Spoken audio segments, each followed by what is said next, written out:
Chapter 1. Right Principles. It is wise to know what comes first and what to do first. To begin anything in the middle or at the end is to make a muddle of it. The athlete who began by breaking the tape would not receive the prize.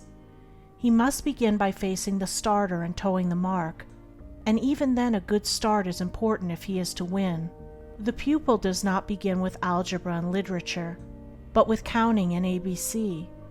So in life, the businessmen who begin at the bottom achieve the more enduring success, and the religious men who reach the highest heights of spiritual knowledge and wisdom are they who have stooped to serve a patient apprenticeship to the humbler tasks, and have not scorned the common experiences of humanity or overlooked the lessons to be learned from them.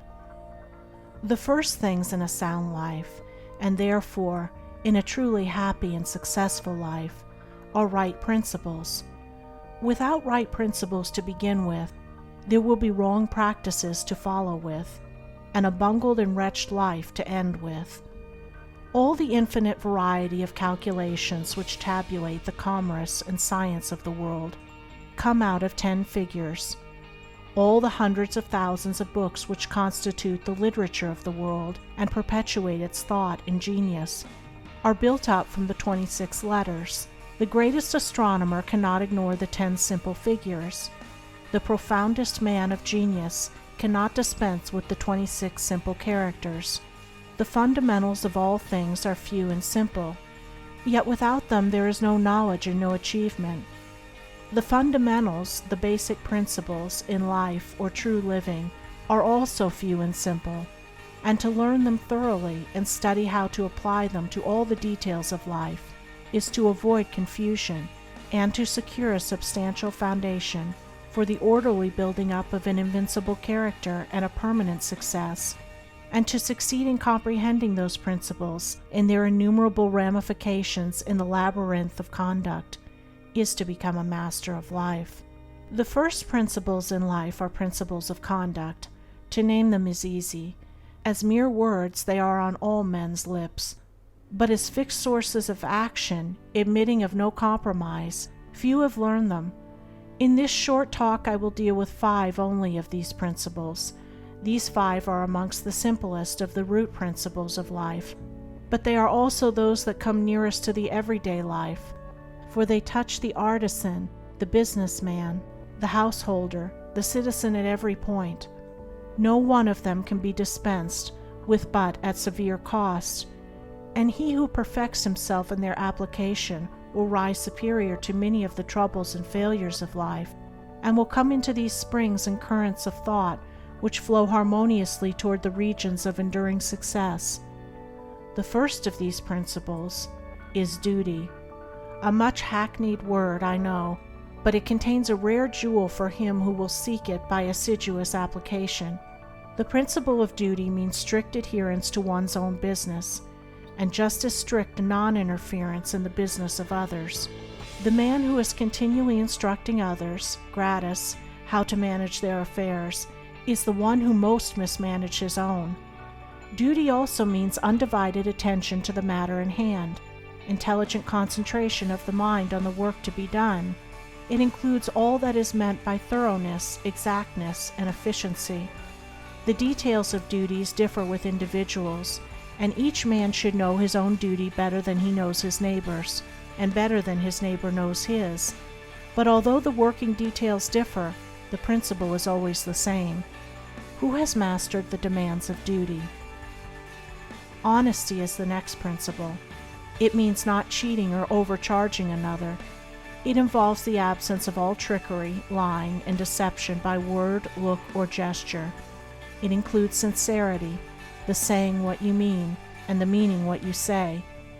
It scorns cringing policy and shining compliment. It builds up good reputations, and good reputations build up good businesses, and bright joy accompanies well-earned success. Who has scaled the heights of honesty? Economy is the third principle. The conservation of one's financial resources is merely the vestibule leading towards the more spacious chambers of true economy. It means, as well, the husbanding of one's physical vitality and mental resources. It demands the conservation of energy by the avoidance of enervating self-indulgences and sensual habits. It holds for its followers strength, endurance, vigilance, and the capacity to achieve. It bestows great power on him who learns it well. Who has realized the supreme strength of economy? Liberality follows economy. It is not opposed to it. Only the man of economy can afford to be generous. The spendthrift, whether in money, vitality, or mental energy, wasted so much on his own miserable pleasures as to have none left to bestow upon others. The giving of money is the smallest part of liberality. There is the giving of thoughts and deeds and sympathy, the bestowing of goodwill, the being generous towards calumniators and opponents.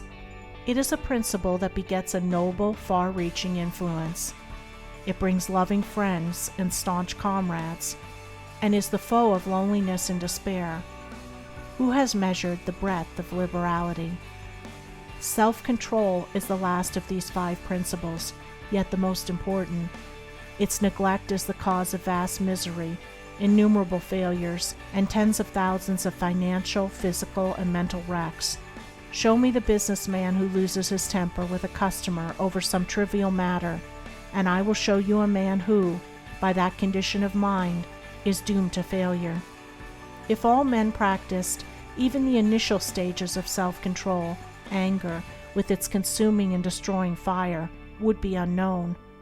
The lessons of patience, purity, gentleness, kindness, and steadfastness, which are contained in the principle of self-control, are slowly learned by men, yet until they are truly learned, a man's character and success are uncertain and insecure.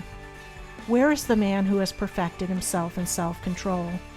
Where he may be, he is a master indeed. The 5 principles are 5 practices, 5 avenues to achievement, and 5 sources of knowledge. It is an old saying and a good rule that practice makes perfect, and he who would make his own wisdom, which is inherent in those principles, must not merely have them on his lips, they must be established in his heart. To know them and receive what they alone can bring, he must do them, and give them out in his actions.